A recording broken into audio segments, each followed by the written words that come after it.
Hello dear student, welcome to success zone technical and non technical classes. आप यहाँ पर fitter, turner, machinist, grinder, welder और electrician trade से संबंधित सभी कंपटीशन एग्जाम की तैयारी कर सकते हैं। साथ ही आपको यहाँ पर नॉन टेक्निकल का बेस भी क्लियर कराया जाएगा। नॉन टेक्निकल के वीडियोस भी इसकी प्लेलिस्ट में पड़े हुए हैं, तो आप वहाँ से जाके बात कर सकते हैं। आपको सारा मैथ का सिलेबस, आपको साइंस का सिलेबस, सारी चीज़ें आपको क्लियर कराई जाएंगी। और अभी आने वाला जो एग्ज़ाम है ट्रेनिंग ऑफिसर, जिसकी एग्ज़ाम डेट अनाउंस कर दी गई है, तो उसके लिए भी आपको यहाँ पर मटेरियल प्रोवाइड होगा। तो अभी मैं यहाँ पर डेमो एग्ज़ाम लिया हूँ मैंने कल, तो आज मैं उसका सॉल्यूशन आपको दे रहा हूँ। और डेमो एग्ज़ाम देने पर आपको ये एहसास हो जाएगा, आपको ये पता चल जाएगा कि सक्सेस जोन किस लेवल की तैयारी आपको करवा रहा है। और सक्सेस जोन से तैयारी करके आप निश्चित ही ट्रेनिंग ऑफिसर ज़रूर बनेंगे। सक्सेस जोन की बेस्ट विशेस आपके साथ में है, जुड़े रहिए सक्सेस जोन के साथ। आपने अभी तक यदि वीडियो को सब्सक्राइब नहीं किया है तो वीडियो को फटाफट सब्सक्राइब कर दें और लाइक कर दें और शेयर कर दें, ताकि और भी लोग सक्सेस जोन के साथ जुड़ सकें। और सबसे बड़ी बात, यदि आप किसी भी वीडियोस को ओपन करते हैं तो उसके डिस्क्रिप्शन बॉक्स में ज़रूर जाइए, क्योंकि वहाँ पे हो सकता है आपके काम की काफ़ी सारी वीडियोस आपको प्रोवाइड हो जाए। इसलिए डिस्क्रिप्शन बॉक्स में ज़रूर जाइए। यदि आप हमारे टेलीग्राम ग्रुप से जुड़ना चाहते हैं तो टेलीग्राम ग्रुप की लिंक भी आपको डिस्क्रिप्शन बॉक्स में प्रोवाइड कराई गई है, तो वहाँ से आप टेलीग्राम ग्रुप से जुड़कर काफ़ी सारी PDF भी प्राप्त कर सकते हैं। और अभी हमारी 1000 सीरीज भी आ चुकी है, तो 1000 सीरीज के बारे में मैं आपको वीडियो बनाऊंगा। 1000 सीरीज काफ़ी इंपॉर्टेंट सीरीज है, जो कि ट्रेनिंग ऑफिसर के एग्ज़ाम में आने वाले क्वेश्चन पे लगभग 95% से 100% के बीच जो क्वेश्चन आने की संभावना है, उस PDF में आपको प्रोवाइड कराया गया है। PDF में प्रोवाइड करवाने के साथ साथ उसके आंसर भी आपको दिए गए हैं। और साथ में प्रत्येक PDF में, प्रत्येक पेज में आपके स्टूडेंट का नाम रहेगा, आप जो स्टूडेंट हैं उनका नाम रहेगा। चलिए, PDF के बारे में जानकारी मैं बाद में दूंगा। शुरुआत करते हैं MP training officer demo test series का पहला पेपर। देखिए, चलिए शुरुआत करते हैं। सबसे पहले हमारा दिया हुआ है, टेस्ट का नाम दिया हुआ है MP training officer demo test. Question type है आपके ट्रेड थ्योरी, ट्रेड आपकी fitter, turner, machinist and grinder. और ये टेस्ट मेरे द्वारा बनाया गया है। चलिए, मेरा निकनेम है इसलिए यहाँ पे मैं बार बार अक्की सर डालता हूँ, ये मेरा निकनेम है। चलिए शुरुआत करते हैं फर्स्ट क्वेश्चन से। क्वेश्चन दिया हुआ है, बॉडी के दोनों फ्लूटों के मध्य अक्ष रेखा पर बनी मोटाई को क्या कहते हैं। तो यहाँ से बात की जा रही है ड्रिल की बात की जा रही है। किसकी बात की जा रही है? आपकी ड्रिल की बात की जा रही है। तो मैं आपको ड्रिल की तरफ लेके चलता हूँ। ऑप्शन है आपके dead centre, web, land and shank. चलिए ड्रिल की तरफ चलते हैं। तो कुछ इस तरह से इंटरफेस रहता है सक्सेस जोन की प्रत्येक PDF का, प्रत्येक पेज का। तो आप देख रहे हैं, इसके बाद जब हम आपको लेके चलते हैं बॉडी के दोनों फ्लूट के मध्य अक्ष रेखा पर बनी मोटाई, तो यहाँ पे अगर मैं बात करूं ड्रिल के बेब की, अगर मैं बात करूं तो ड्रिल का बेब होता है, आप देखा होगा आपने उन्हें, जो ड्रिल होता है, ड्रिल का जो पॉइंट होता है, पॉइंट से इसका जो बेब होता है क्रमशः इसकी बॉडी में ऊपर की ओर जाता रहता है। यानी कि जो इसकी एक्सेस होती है, इसकी एक्सेस पे दोनों फ्लूटों के मध्य जो मोटाई होती है, उस मोटाई को हम लोग क्या बोलते हैं? बेब बोलते हैं, यानी कि जाल बोलते हैं। ये जाल जो होता है आपका ड्रिल का बेब ही ड्रिल की मजबूती को दर्शाता है। और यह पॉइंट से सैंक की तरफ क्रमशः क्या होता जाता है? मोटा होता जाता है। तो इस क्वेश्चन का आंसर हमारा क्या निकल कर आता है? बेब निकल कर आता है। अगले क्वेश्चन पे चलते हैं। हमारा यहाँ से आंसर क्लियर हो जाएगा, आपका आंसर हो जाएगा बेब। अगले क्वेश्चन पे चलते हैं। क्वेश्चन है, लेथ मशीन पर क्रॉस स्लाइड की असेंबली के दौरान टेपर जिप का प्रयोग किस दोष के निवारण हेतु प्रयोग में लाया जाता है? Taper gib is used to prevent which defect during assembly of cross slide on a lathe machine? Options हैं slackness, backlash, wear resistance and A and V बोथ। तो सबसे पहले मैं आपको स्लैकनेस और ब्लैकलेस को दोनों को क्लियर कर देता हूँ, ये दोनों चीज़ें होती क्या है। तो चलते हैं स्लैकनेस की तरफ।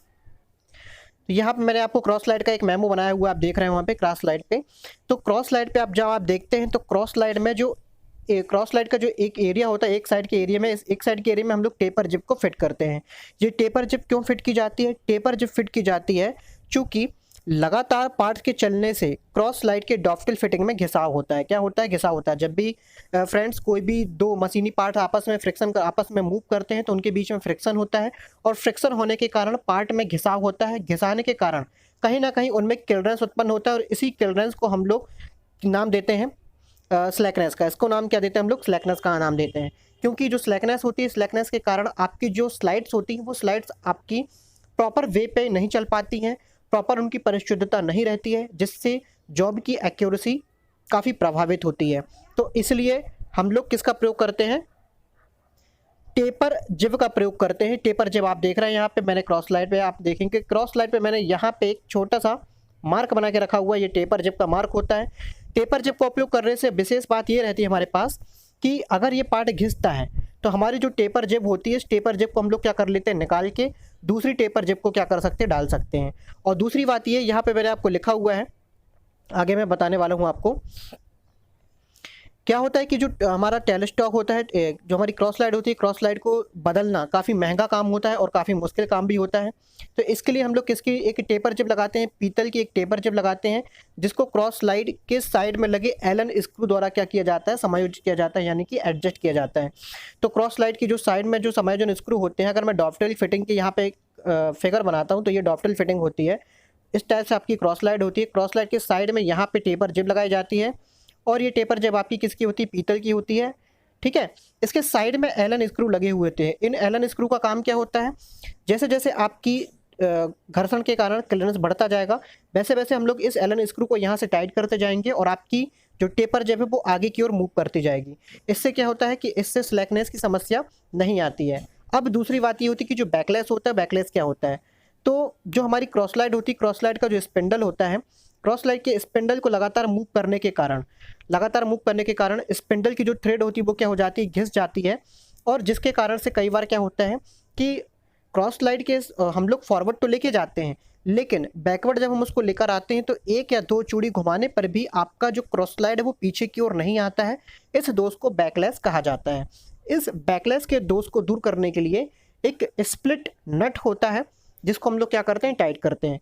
स्लैकनेस और बैकलेस इन दोनों के बारे में बहुत ही डीपली जानने के लिए आप डिस्क्रिप्शन बॉक्स में जाइए, वहाँ पे आपको लेट एप्रॉन मैकेनिज्म का एक पार्ट प्राप्त होगा, जहाँ से आप उसको क्लियर करके आपको बाय फिगर लेट एप्रॉन के सारे पार्ट्स और पूरी असेंबली के बारे में आपको क्लियर कराया गया है। चलिए नेक्स्ट क्वेश्चन की तरफ चलते हैं। तो हमारा यहाँ से आंसर क्लियर हो जाता है स्लैकनेस। हमारा आंसर क्या हो जाता है यहाँ से क्लियर? स्लैकनेस। अगले क्वेश्चन पे चलते हैं। क्वेश्चन है, व्हील की आकृति को शुद्ध साइज में लाने और फेस को समतल करने की क्रिया को कहते हैं। The action of bringing the shape of the wheel to a pure size and levelling the face is called, option से drawing, loading, glazing and dressing. चलिए मैं आपको ग्राइंडिंग व्हील के फेस की तरफ लेके चलता हूँ। तो इस तरह से आपका कुछ ग्राइंडिंग व्हील का इंटरफेस होता है। ग्राइंडिंग व्हील आप मैं देखा होगा, तो मैं यहाँ पे आपको सारी चीज़ें क्लियर कर दूंगा। आपका सबसे पहले दिया हुआ है ड्राइंग दिया हुआ है, तो ड्राइंग क्या होता है पहले मैं आपको वो क्लियर कर देता हूँ। जब ग्राइंडिंग व्हील का निर्माण किया जाता है तो ग्राइंडिंग व्हील का निर्माण करते समय जब एब्रेसिव को बॉन्ड के माध्यम से एक व्हील को तैयार किया जाता है तो उसका जो फेस होता है कई बार क्या होता है आपका समतल नहीं होता है, ना ही समतल होता है ना ही संकेंद्रित होता है, यानी कि घुमाने पर एकदम राउंड तरीके से वो नहीं घूमता है और अजीब गरीब तरह से वो घूमता है। इस कारण से क्या होता है कि यदि आप किसी जॉब को उसमें ग्राइंड करेंगे तो आपको चोट लग सकती है और ग्राइंडिंग व्हील भी जल्दी से जल्दी खराब हो सकता है। तो ड्राइंग करने के लिए ड्राइंग प्रोसेस क्या हो जाती है? व्हील की आकृति को शुद्ध साइज में लाने और फेस को समतल करने की प्रक्रिया ड्राइंग कहलाती है, या फिर ग्राइंडिंग व्हील को बनाते समय व्हील को संकेंद्रित तथा फेस को समतल करने की प्रक्रिया ड्राइंग कहलाती है। तो इसका आंसर हमारा क्लियर हो जाता है ड्राइंग। अब मैं आपको दिखाता हूँ जो लोडिंग होती है वो लोडिंग क्या होती है। लोडिंग शब्द पे चलते हैं हम लोग। तो जो ग्राइंडिंग व्हील होता है, ग्राइंडिंग व्हील में यदि हम लोग सॉफ्ट व्हील, जो सॉफ्ट ग्रेड का व्हील होता है, सॉफ्ट ग्रेड के व्हील में यदि सॉफ्ट धातु को ही ग्राइंड करते हैं तो जो सॉफ्ट धातु के जो कण होते हैं वो ग्राइंडिंग व्हील के फेस में क्या होने लगते हैं?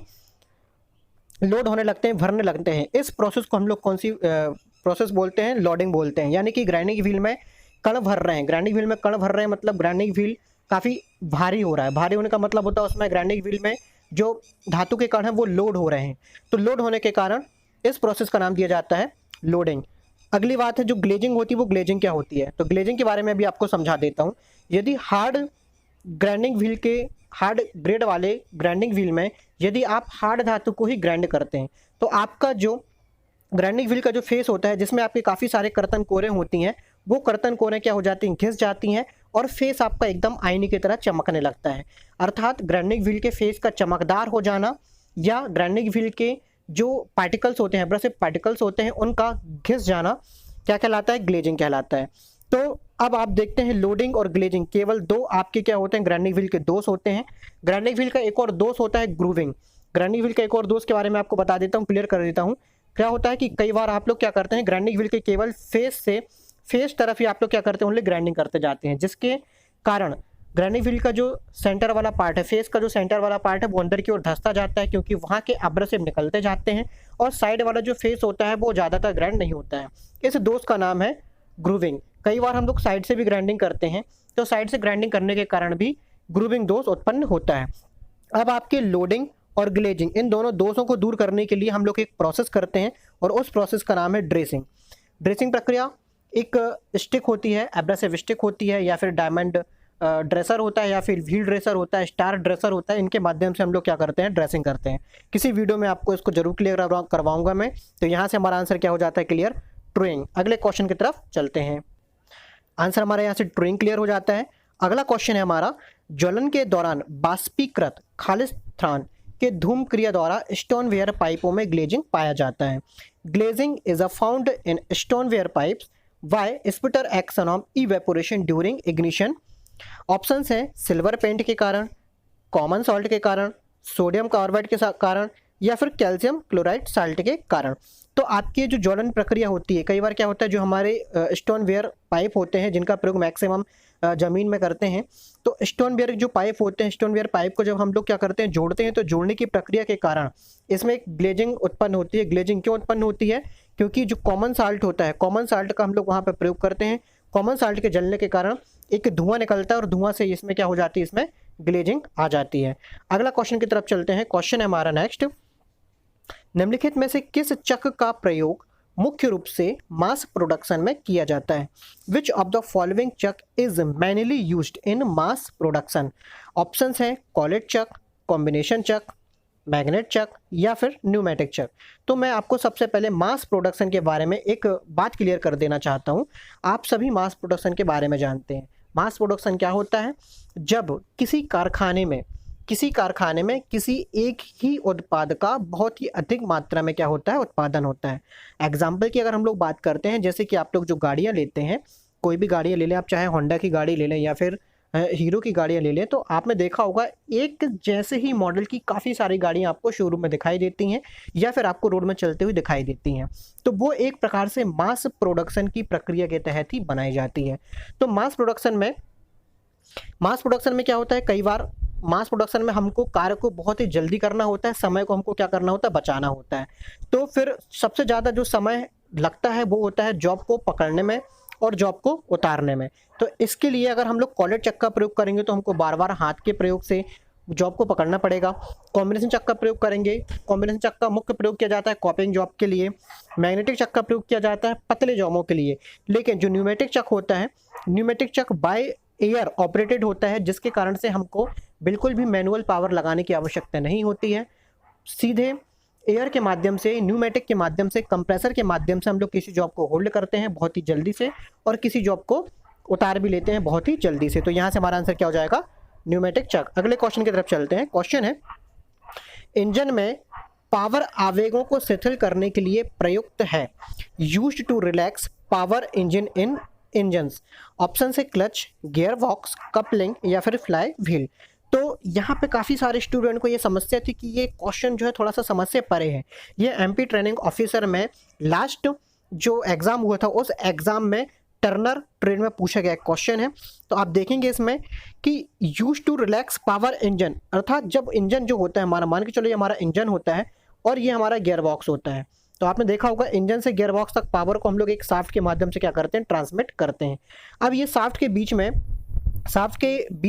बीच की बात नहीं करेंगे, शाफ्ट के बीच में तो कपलिंग लगी होती है। शाफ्ट की शुरुआत में जो हमारा इंजन होता है, इंजन के यहाँ पे एक क्लच प्लेट लगी होती है। क्या लगी होती है? क्लच प्लेट लगी होती है। और क्लच का सबसे मुख्य कार्य क्या होता है? चलती हुई अवस्था में, इंजन के चलती हुई अवस्था में दो शाफ्टों के बीच में पावर को इंगेज करना और डिसएंगेज करना। तो इसके बारे में आपको वीडियो को पॉज करके इसकी लाइन लिखने के लिए मैं आपको लेके चलता हूँ इसके डिस्क्रिप्शन में। तो इसके में आप जाके यहाँ पे आपको सिर्फ क्या करना है, इस लाइन को क्या कर लेना है, अपनी एक कॉपी में उतार लेना है, ताकि आने वाले किसी भी क्वेश्चन, किसी भी एग्जाम में आपको इस तरह से, आपको किसी भी एग्जाम अगर आता है, पूछा जाता है, तो आपसे वो एग्जाम में क्वेश्चन को बन जाना चाहिए। अगले क्वेश्चन पर चलते हैं। क्वेश्चन हमारा यहीं से ले लेता हूं मैं। क्वेश्चन पूछा गया है कॉमनली यूज, इसको थोड़ा सा बड़ा कर लेते हैं, okay. Commonly used M code for end of sub programs. अब हिंदी में अगर हम लोग बात करें, सब प्रोग्राम के अंत में आमतौर पर एम कोड का इस्तेमाल किया जाता है। तो यहाँ पर सब प्रोग्राम के अंत में जिस एम कोड का हम लोग प्रयोग करते हैं वो कौन सा हो जाता है, M99 एम कोड हो जाता है। तो एम कोड मैक्सिमम एग्जाम में, या कहना चाहिए कि लास्ट अगर हम लोग MP ट्रेनिंग ऑफिसर की बात करें तो वहाँ पर जो हमारा फिटर का जो पेपर था, फिटर के पेपर में G कोड का पूछा गया था, टर्नर के पेपर में एम कोड का पूछा गया था, और मशीनिस्ट के पेपर में एम कोड के कम से कम 4 या 5 क्वेश्चन थे। तो यहाँ पे मैं आपको चारों पांचों जो क्वेश्चन है वो आपको क्लियर कर देता हूँ। सबसे पहला क्वेश्चन तो हमारा M99 का आया, जहाँ पे सब प्रोग्राम के लिए हम लोग किसका प्रयोग करते हैं, एम कोड का प्रयोग करते हैं। अब ये एम कोड होते क्या हैं, एम कोड क्या होते हैं? एम कोड को हम लोग बोलते हैं मिसलेनियस कोड, यानी कि लेथ मशीन में, जो CNC लेथ मशीन होती है, कंप्यूटराइज न्यूमेरिकल कंट्रोल मशीन जो होती है, वहां पर यदि बात की जाए तो टूल की किसी भी मूवमेंट, यदि टूल की हर मूवमेंट को छोड़कर, टूल की मूवमेंट को छोड़कर किसी भी प्रकार का अगर हमको मशीनी कार्य करना होता है तो वहां पे हम लोग किसका प्रयोग करते हैं, एम कोड का प्रयोग करते हैं। अब एम कोड के बारे में सीरीज मैंने आपको काफ़ी सारी सीरीज में यहाँ पे मैंने आपको बताया हुआ है, आप देख सकते हैं। जैसे कि आपको लिखा हुआ है M00 stop program stop unconditionally, M01 program stop conditionally, M02 end of program. तो कल के पेपर में कुछ स्टूडेंट का ये भी कहना था कि sir M02 end of programme के लिए दिया जाता है और आपने आंसर हमारा गलत क्यों कर दिया। तो मैं आपको क्लियर बता देता हूँ, एंड ऑफ प्रोग्राम और एंड ऑफ सब प्रोग्राम दोनों अलग अलग चीज़ें होती हैं। तो वीडियो को पॉज करके आप इसको नोट जरूर करें। और यहाँ पे सबसे ज़्यादा जो क्वेश्चन पूछा जाने वाला है वो आपका एक तो एंड ऑफ प्रोग्राम का होता है, स्पिंडल स्टॉप का होता है, कूलेंट ऑन का होता है, कूलेंट ऑफ का होता है। कूलेंट ऑफ के लिए M09 का प्रयोग करते हैं। आप सारे कोड यहाँ से क्या करते हैं, वीडियो को पॉज करके आप सारे कोड को क्या कर सकते हैं, नोट कर सकते हैं। तो यहाँ पे कूलेंट ऑफ क्लैंपिंग के लिए, अनक्लैंपिंग के लिए, spindle start clockwise, counter clockwise और एंड ऑफ सब प्रोग्राम। इस तरह से आप काफ़ी सारे एम कोड जो है यहाँ पे आप नोट कर सकते हैं। तो देखेंगे M99 में आपका लिखा हुआ है एंड सब प्रोग्राम के लिए किसका प्रयोग करते हैं, M99 का प्रयोग करते हैं। तो अगले क्वेश्चन पे हम चलते हैं। क्वेश्चन पूछा गया है एक अच्छे कटिंग फ्लूइड में कौन सा गुण नहीं होना चाहिए, what qualities should a good cutting fluid not have. यानी कि जो हमारा कटिंग फ्लूइड होता है, कटिंग फ्लूइड के बारे में अभी आपको एक डिस्क्रिप्शन में आपको बताऊंगा मैं। कटिंग फ्लूइड के बारे में चलते हैं। कटिंग फ्लूइड क्या होता है कि जब मशीनी पार्टों में कटिंग प्रोसेस होती है, तो कटिंग प्रोसेस होने के दौरान जो आपका कटिंग टूल होता है, कटिंग टूल जॉब के साथ संपर्क में आता है और रगड़ खाता है। यानी कि जॉब और टूल के बीच में क्या होता है, आपका घर्षण होता है। घर्षण होने के कारण ये एकदम स्वतः विदित है कि जहां पर घर्षण होगा वहां पे ऊष्मा उत्पन्न होगी। अब कटिंग टूल और जॉब के बीच में इतना ज़्यादा घर्षण होता है कि ऊष्मा बहुत ही ज़्यादा उत्पन्न होती है, जिसके कारण से आपका ये कटिंग टूल के भी खराब होने के चांस होते हैं और साथ में आपके जॉब के भी खराब होने के चांस बने रहते हैं। तो अब वहाँ पे ऐसा कौन सा उपाय किया जाए ताकि हमारा कटिंग टूल भी सेफ रहे, जॉब भी सेफ रहे और ऊष्मा को भी हम लोग क्या कर सकें, कंट्रोल कर सकें। साथ में कटिंग के दौरान जो चिप्स निकलते हैं उन चिप्स को भी साथ में क्या कर सके, बहा कर ले जाए। तो वहाँ पे हम लोग किसका प्रयोग करते हैं, कटिंग फ्लूइड का प्रयोग करते हैं। कटिंग फ्लूइड को एक तरह से कूलेंट का भी कहा जाता है, कूलेंट भी कहा जाता है। अब हम देखते हैं कि कटिंग टूल में कौन कौन से सबसे पहले गुण होना चाहिए, क्योंकि जब हम लोग ये देख लेंगे कि कौन कौन से गुण होना चाहिए तब हमको पता चल जाएगा कि कौन सा गुण नहीं होना चाहिए। जैसे कि आपका ये सबसे पहला दिया हुआ है, अधिक बाष्पीकृत होना चाहिए। अब आप ये बताइए कि यदि कोई कटिंग टूल कटिंग प्रोसेस के दौरान बहुत तेजी से बाष्पीकृत होगा तो हमको काफ़ी सारा कूलेंट का प्रयोग करना पड़ेगा, यानी कि रिजर्वायर में काफ़ी सारा कूलेंट का प्रयोग करना पड़ेगा, या फिर हमको बार बार कूलेंट को उसमें भरने की आवश्यकता होगी।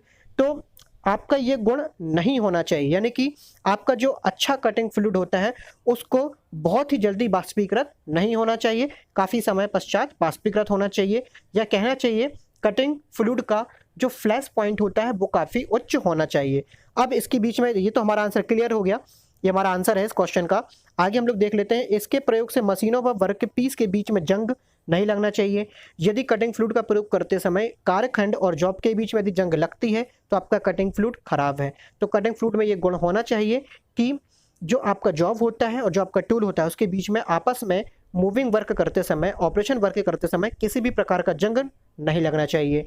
इसे बार बार प्रयोग करने पर धब्बे नहीं पड़ना चाहिए। यानी कि आप जब कटिंग टूल को बार बार प्रयोग करोगे तो आपके जॉब पर और आपके टूल पर किसी भी प्रकार के पार्ट्स या धब्बे नहीं पड़ना चाहिए। अगले क्वेश्चन पर चलते हैं। क्वेश्चन है हमारा, खोखले पेंदे पर या चैनल वाली सतह की सोल्डरिंग के लिए सोल्डरिंग आयरन का प्रयोग किया जाता है। Soldering iron is used for soldering on hollow bottoms और ऑन अ चैनल सरफेस। यदि हम लोग हॉलो सरफेस की बात करें तो किसी पाइप की हम लोग बात करते हैं, किसी पाइप में यहाँ पे अगर हमको जॉइंट लगाना होता है, या किसी चैनल की अगर हम लोग बात करते हैं तो ये हमारी जो चैनल है, इस चैनल पर अगर हमको कॉर्नर पे अगर हमको जॉइंट लगाने होते हैं तो हमको किसी प्रकार के जो सोल्डरिंग आयरन होता है उसका प्रयोग करना चाहिए। तो आप देखेंगे यहाँ पे कि जो हमारा हैचेट टाइप सोल्डरिंग आयरन होता है वो काफ़ी बड़ी सतह है, जो बड़ी सतह होती है, जो फ्लैट सतह होती है, वहाँ पे सोल्डरिंग के लिए प्रयोग किया जाता है। इस तरह से हमारा जो पॉइंटेड वाला जो हमारा सोल्डरिंग आयरन होता है उसका प्रयोग, चूँकि यहाँ पे काफ़ी बारीक, काफ़ी छोटे पॉइंट लगाने हुए होते हैं, इसलिए हम लोग किसका प्रयोग करते हैं, पॉइंटेड सोल्डरिंग आयरन का प्रयोग करते हैं। अगले क्वेश्चन पर चलते हैं। क्वेश्चन दिया हुआ है, रॉट आयरन में कार्बन की मात्रा बढ़ाने से बनता है। Why increasing the amount of carbon in wrought iron? Options हैं cast iron, pig iron, steel, इनमें से कोई नहीं। मैं आपको आज एक ऐसी तरकीब बताने वाला हूं जिससे आपको इस टाइप के 10 से 20 क्वेश्चन भी आ जाएंगे तो आप उसको एकदम इजी वे पे क्या कर सकते हैं, सॉल्व कर सकते हैं। चलते हैं डिस्कशन के ओर। तो डिस्कशन में मैंने आपको यहाँ पे एक बहुत ही सिंपल तरीके से कार्बन की मात्रा कम करने के अनुसार किस किस मटेरियल में कार्बन का क्या क्या इफेक्ट होता है वो मैंने आपको बताए हुए हैं। जैसे कि सबसे पहला आपका लिखा हुआ है, सबसे ज़्यादा कार्बन होता है आपका पिग आयरन यानी कि कच्चा लोहा। और कच्चा लोहा कहाँ से प्राप्त करते हैं, जो हमारे जो आयरन ओर होते हैं जिनको ज़मीन की खुदाई से प्राप्त किया जाता है उससे कच्चा लोहा प्राप्त होता है। कच्चा लोहा सबसे ज़्यादा हार्ड होता है और सबसे ज़्यादा भंगुर भी होता है। इसमें 5 से 6% कार्बन होता है। अब यदि हम लोग इसमें कच्चे लोहे का अगर हम लोग शोधन करते हैं, शोधन करने का मतलब होता है कच्चे लोहे को अगर हम लोग शुद्ध करते हैं तो शुद्ध करने के लिए हम लोग क्या करते हैं, कार्बन की मात्रा को क्या करते हैं, कम करते हैं। इसके बाद बात करेंगे कास्ट आयरन की। तो कास्ट आयरन में कार्बन का घनत्व होता है 2 से 4% होता है। कई बार एग्जाम में 2.1 से 3.8 या 4.2 के बीच में भी पूछा जाता है। अब यदि कास्ट आयरन से हम लोग कार्बन को और कम कर रहे हैं तो कार्बन को कम करने पर लगभग स्टील प्राप्त होता है, जो कि जिसमें 0.125 से 2.1% तक कार्बन होता है। इसको विभिन्न स्ट्रक्चर में डिवाइड किया जाता है, यानी कि हमारे जो मैक्सिमम पार्ट्स होते हैं वो किसके बनाए जाते हैं, स्टील के बनाए जाते हैं। अब यदि स्टील से हम लोग कार्बन को और कम कर लें तो कार्बन को और कम करने पर क्या प्राप्त हो जाएगा, हमारा रॉट आयरन प्राप्त होगा, जिसमें हमारे कार्बन कितना होता है 0.02 से 0.03% क्या होता है, हमारा कार्बन होता है। तो ये हमारे से क्या हो जाएगा, हमारा क्लियर हो जाएगा। क्वेश्चन चलते हैं। तो यहाँ से हमारा आंसर क्या हो जाता है, रॉट आयरन में कार्बन की मात्रा अगर हम लोग बढ़ाते हैं तो क्या बन जाता है, स्टील बन जाता है। अगले क्वेश्चन पर चलते हैं। क्वेश्चन है, माइल्ड स्टील की सतह को हार्ड करने के लिए क्या किया जाता है। Which is following process is use to hard surface of mild steel. Options आपके सामने हैं, मैं आपको सीधे आंसर की ओर लेके चलता हूँ।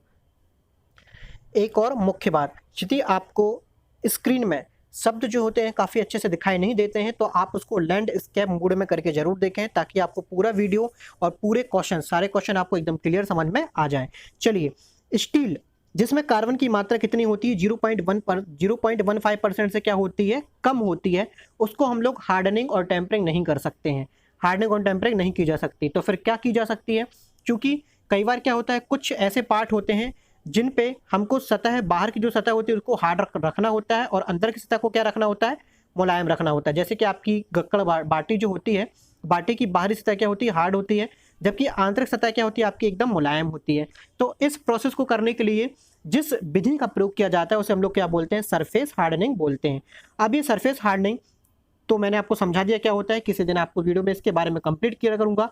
अब यहाँ पे हम लोग बात कर लेते हैं, यहाँ पे मैक्सिमम क्वेश्चन जो इंपोर्टेंट पूछा जाता है कि कितने % कार्बन इस्पात पे हार्डनिंग और टेम्परिंग नहीं किया जा सकता।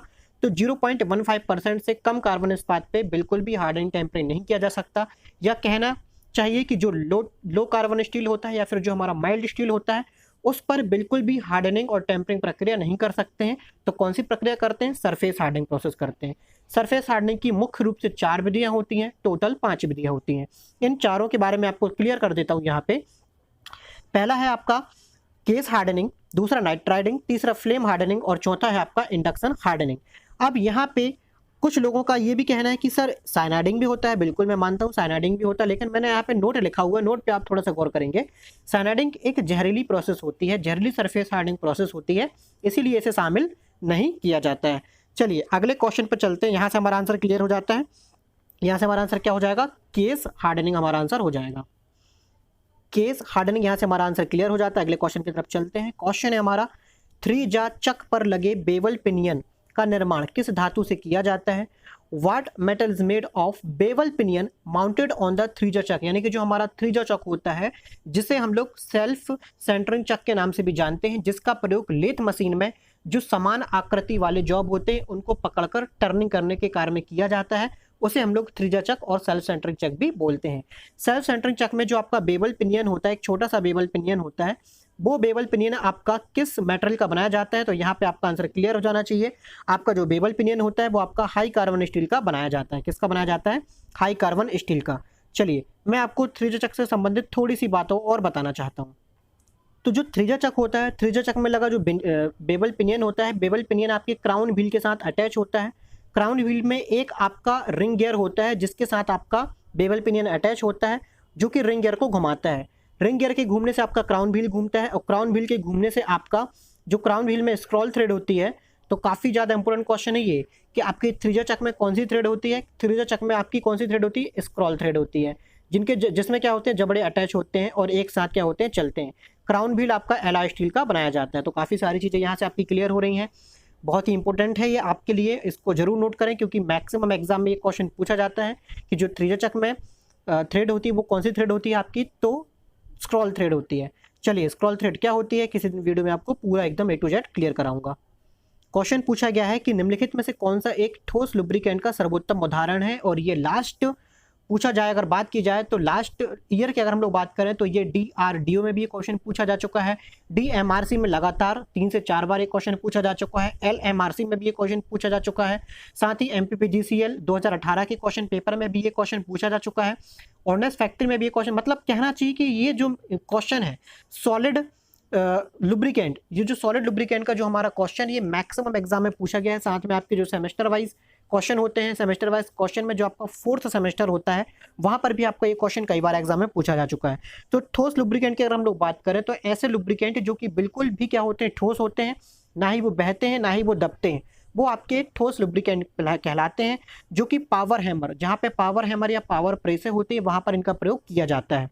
अब आपके जो ठोस लुब्रिकेंट का सर्वोत्तम उदाहरण की अगर हम लोग बात करें तो जो हमारा ग्रेफाइट होता है ये हमारा सॉलिड लुब्रिकेंट का सबसे बेटर उदाहरण होता है। अगर हम लोग बात करते हैं मोबिल ऑयल और फैटी ऑयल, तो ये मोबिल ऑयल और फैटी ऑयल हमारे कौन से लुब्रिकेंट होते हैं? ये हमारे लिक्विड लुब्रिकेंट होते हैं। कौन से होते हैं? लिक्विड लुब्रिकेंट होते हैं, यानी कि जो तरल अवस्था में पाए जाते हैं। और जो ग्रीस हमारा होता है, ये बहुत इंपॉर्टेंट क्वेश्चन है, मैक्सिमम इंपॉर्टेंट क्वेश्चन की अगर हम लोग बात करें, जो ग्रीस कई बार एग्जाम में पूछा जा चुका है। ग्रीस हमारा कौन सा होता है? सेमी सॉलिड होता है। आपने देखा होगा ग्रीस को उठाकर, तो ग्रीस आपका जो है बहता नहीं है, ना ही ग्रीस आपका ठोस रहता है, यानी कि ग्रीस आपका ठोस और लिक्विड के बीच का हिस्सा होता है, जिसे हम लोग क्या बोलते हैं? Semi solid. अगले क्वेश्चन पे चलते हैं। क्वेश्चन हमारा, किस प्रकार के स्प्रिंग टेंसाइल लोड के लिए प्रयोग किए जाते हैं? यानी कि जो हमारे खिंचाव वाले लोड होते हैं, ऐसे कौन से स्प्रिंग होते हैं जो टेंसाइल लोड के लिए प्रयोग किए जाते हैं? ऑप्शन है leaf spring, wire spring, helical tension spring, conical disc spring. एकदम सिंपल सा फंडा है। आपने देखा होगा जो छोटे बच्चे होते हैं, छोटे बच्चों को जो तौलने वाली मशीन होती है उसमें एकदम क्लोज कॉइल होती है। क्लोज कॉइल से तात्पर्य होता है आपका कि जो कॉइल होती है आपकी कैसी होती है? एकदम बंद होती है। यानी कि अगर हम लोग इसमें किसी भी बच्चे को यहाँ पे बांध के अगर लटकाते हैं तो आपकी कॉइल क्या हो जाती है? ऐसी फैलने लगती है। क्या होने लगती है? ऐसी फैलने लगती है। तो इसको हम लोग बोलते हैं कौन सा? टेंसाइल लोड के लिए कौन सी स्प्रिंग होनी चाहिए? टेंसाइल लोड के लिए होनी चाहिए आपकी हेलिकल टेंशन स्प्रिंग होती है। और यदि हम लोग कंप्रेसिव की बात करें तो आपकी जो गाड़ियां होती हैं, गाड़ियों के जो शॉकअप होते हैं, उन पे आपकी ओपन कॉइल स्प्रिंग का प्रयोग किया जाता है। ओपन कॉइल स्प्रिंग का तात्पर्य होता है यानी कि जब इस पर कोई भी दबाव पड़ता है तो ये क्या हो जाती है? आपकी एकदम बंद होने लगती है। इसको हम लोग बोलते हैं ओपन कॉइल। कौन सी कॉइल बोलते हैं? Open coil.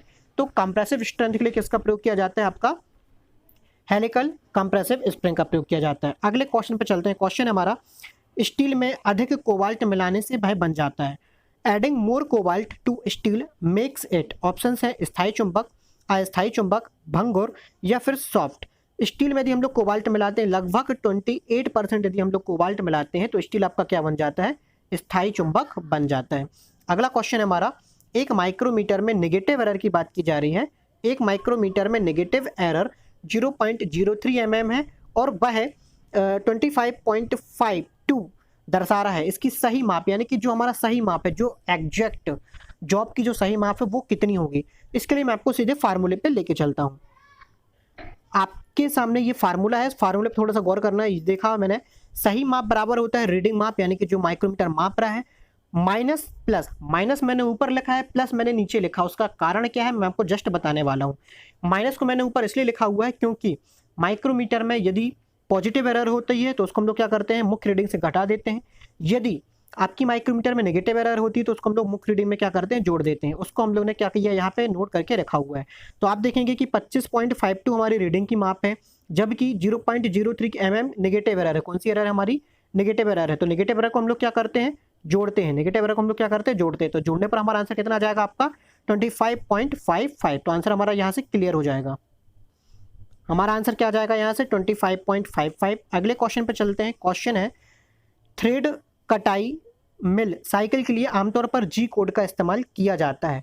तो कौन से जी कोड का प्रयोग किया जाता है, ये लास्ट अगर हम लोग बात करें, ट्रेनिंग ऑफिसर में ये क्वेश्चन पूछा जा चुका था, मशीनिस्ट में, जहाँ से मैंने आपको ये क्वेश्चन उठाकर आपके एग्जाम में दिया हुआ है। तो आपके ऑप्शंस में काफ़ी सारे कोड है, मैं आपको सीधे कोड की तरफ लेके चलता हूँ। हालांकि इसका आंसर मैं आपको पहले बता देता हूँ, G33 कोड, ये आपको याद ही करने पड़ेगा, इसकी कोई ट्रिक नहीं होती है।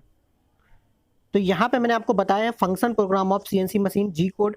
जी कोड का जो मैंने बताया आपको कि एमपी टेक्निकल ट्रेनिंग ऑफिसर में आपको लास्ट एग्जाम में आपको पूछा गया था कि जी कोड का पूरा नाम क्या होता है। तो जी कोड को हम लोग बोलते हैं प्रीपरेटरी फंक्शन। ये टूल से संबंधित होते हैं और जॉब की ज्यामिति पे आधारित होते हैं। अब यहाँ पे देखेंगे, यहाँ पे मैंने काफ़ी सारे आपको जी कोड यहाँ पे उदाहरण के रूप में दिए हुए हैं। तो आप सीधे चलते हैं G33। G33 पे आप देखेंगे यहाँ पे लिखा हुआ है lead thread cutting constant lead. तो आप क्या करेंगे, आप यदि आप जी कोड के बारे में लिखना चाहते हैं तो आप जी कोड के लिए आप वीडियो को पॉज करें और वीडियो को पॉज करने के बाद आप ये सारे कोड को क्या कर सकते हैं, नोट कर सकते हैं। तो इस तरह से आपका ये कोड सारे नोट हो जाएंगे, ठीक है। और ज़्यादा होगा तो मैं आपको एक काम करता हूँ, मैं आपको टेलीग्राम में ये लिंक, आपको ये PDF सेंड कर देता हूँ ताकि आपको कोई भी प्रॉब्लम की समस्या ना हो। क्वेश्चन है, काफ़ी इंपोर्टेंट क्वेश्चन ये कि ड्रिल चक के द्वारा सामान्यतः कितने व्यास तक के ड्रिल को पकड़ा जाता है। तो ड्रिल चक के लिए अगर मैं बात करूं तो सबसे जो इंपॉर्टेंट है, सबसे ज़्यादा इंपॉर्टेंट होता है 12.5 mm के जो व्यास के ड्रिल होते हैं, उनको पकड़ने के लिए किसका प्रयोग करते हैं, ड्रिल चक का प्रयोग करते हैं। यहाँ पे हमारे पास आंसर लगभग 13 mm दिया हुआ है, जो कि 12.5 mm के बराबर है या लगभग के पास निकट है। तो यहाँ पे हम लोग आंसर लगा लेते हैं 13 mm। ड्रिल चक में मुख्य रूप से जो आपके स्ट्रेट सैंक ड्रिल होते हैं, स्ट्रेट सैंक ड्रिल को ड्रिल चक में पकड़ा जाता है। अगला क्वेश्चन है हमारा, एनसी मशीन, एनसी का फुल फॉर्म होता है numerical control machine. In NC machine tool the position feedback package is connected with. एक एनसी मशीन उपकरण में पोजीशन फीडबैक पैकेज इसके साथ जुड़ा होता है। इसका मैं सीधे आपको आंसर बता देता हूँ। तो इसका आंसर आ जाएगा आपका control unit and machine tool. अगले क्वेश्चन पर चलते हैं। काफ़ी सारे स्टूडेंट जो हमारे टर्नर और मशीनिस्ट के स्टूडेंट हैं, उनको ये प्रॉब्लम रहती है कि जो CNC या NC के जो हमारे क्वेश्चन होते हैं वो हिंदी में प्रोवाइड नहीं होते हैं। तो आप बने रहिए सक्सेस जोन के साथ, आपको हिंदी में भी वो सारे क्वेश्चंस आपको प्रोवाइड होंगे। चलिए अगले क्वेश्चन पे चलते हैं। क्वेश्चन है, पाइपों को अलग अलग करने की वह सुविधा या जोड़ जिससे जुड़ने वाले कपलर नट को खोलने में सहायता प्राप्त होती कहलाता है। तो यहाँ पे अगर हम लोग यूनियन जॉइंट की बात करें तो ये हमारा आंसर क्या हो जाएगा, यूनियन जॉइंट आ जाएगा। अगले क्वेश्चन पर चलते हैं। क्वेश्चन है हमारा, जिग और फिक्सचर में क्या भेद है। What is the difference between jig and fixture. Options की अगर हम लोग बात करें तो पहला ऑप्शन हमारा दिया हुआ है, जिग को कार्य वस्तु को पकड़कर और स्थान में रखने के लिए प्रयुक्त, जबकि फिक्सचर को सिर्फ कार्य वस्तु को पकड़ने के लिए प्रयोग किया जाता है। यानी कि हमारा ये क्या है, ये तो हमारा सही है, ये एक प्रकार का भेद होता है। दूसरे अगर हम लोग बात करें, जिग को कार्य वस्तु को पकड़ने के लिए, जबकि फिक्सचर को कार्य वस्तु में ड्रिल करने के लिए प्रयुक्त करते हैं। तो देखिए, जिग जो होता है कार्य वस्तु को होल्ड तो करता है, लेकिन जिग का प्रयोग केवल अगर हम लोग बात करें, केवल ड्रिल और ड्रिलिंग की जितनी भी संक्रियाएं होती हैं, जैसे कि आपकी counter sinking, counter boring, spot facing, boring, trepanning आदि जितनी भी संक्रियाएं केवल ड्रिल और ड्रिल मशीन से संबंधित होती हैं, उसके लिए जिग का प्रयोग करते हैं। ड्रिलिंग मशीन से संबंधित सारी ऑपरेशन को अगर हम लोग छोड़ दिया जाए तो बाकी अगर हम लोग मशीनों की बात करें, जैसे कि टर्निंग, मिलिंग, ग्राइंडिंग, वेल्डिंग, या किसी भी अगर हम लोग मशीन की बात करें तो वहाँ पे हम लोग किसका प्रयोग करते हैं, फ्रैक्चर का प्रयोग करते हैं। अब आप देखेंगे कि यहाँ पे ड्रिल लिख दिया है, तो फ्रैक्चर किसी भी प्रकार से ड्रिल को प्रयोग नहीं करता, यानी कि हमारा ये क्या हो जाएगा, गलत हो जाएगा। इस प्रकार का कोई डिफरेंस नहीं होता है। जिग कार्यधारक है और फ्रैक्चर इसका उपस्कर धारक, यानी कि जिग जो होता है वर्क को धारण करता है, ये तो ट्रू है, लेकिन फ्रैक्चर कभी भी टूल को धारण नहीं करता है। तो ये आपका क्या हो जाएगा, आपका ये भी गलत हो जाएगा। यानी उपरोक्त सभी क्या हो जाएंगे, आपके गलत हो जाएंगे। सिर्फ जिग और फ्रैक्चर में क्या भेद होता है, सिर्फ जिग और फ्रैक्चर में ये भेद होता है। अगले क्वेश्चन पे चलते हैं। क्वेश्चन है ट्रूइंग क्रिया किसके लिए की जाती है, तो ये क्वेश्चन रिपीट हो जाता है आपका। तो देखेंगे हम लोग what is the truing action done for wheel के फेस को मशीन स्पिंडल के संकेंद्रित चलाने के लिए, ग्लेजिंग या लोडिंग दोष को दूर करने के लिए, ग्राइंडिंग व्हील को बैलेंस करने के लिए, या फिर इनमें से कोई नहीं। चलिए, ट्रूइंग को मैंने आपको शुरुआती क्वेश्चन में आपको क्लियर किया हुआ है। ट्रूइंग क्या होती है, व्हील के फेस को मशीन स्पिंडल के संकेंद्रित चलाने के लिए हम लोग कौन सी प्रोसेस करते हैं, ट्रूइंग करते हैं। और जो आपकी ग्लेजिंग या जो लोडिंग दोष होते हैं, इनको दूर करने के लिए क्या की जाती है, इनके लिए ड्रेसिंग की जाती है। चलिए अगले क्वेश्चन पे चलते हैं। क्वेश्चन है निम्नलिखित में से क्या टेलीस्टॉक के अन्य नामों से संबंधित नहीं है। Which of the following are not related to other name in tailstock. Tailstock के काफ़ी सारे नाम होते हैं। टेलीस्टॉक एक प्रकार का पश्च स्कंध कहलाता है, जो कि लेथ मशीन की एक मूवेबल यूनिट होती है और लेथ मशीन में दाहिनी तरफ रखी जाती है।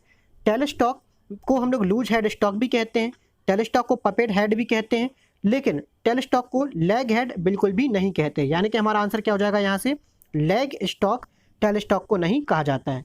अगला क्वेश्चन है खालिस्तान में सबसे ज़्यादा मात्रा में सामग्री का इस्तेमाल किया जाता है या सबसे ज़्यादा सामग्री निकाली जाती है।